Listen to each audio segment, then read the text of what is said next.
Now drag the file to your Flipper and let's run the script. Go to Apps, Scripts, and then scroll down and find the file.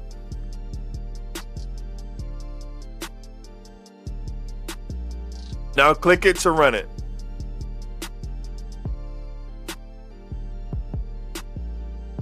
We see initialized, saving Wi-Fi settings, and then it sends the GET request.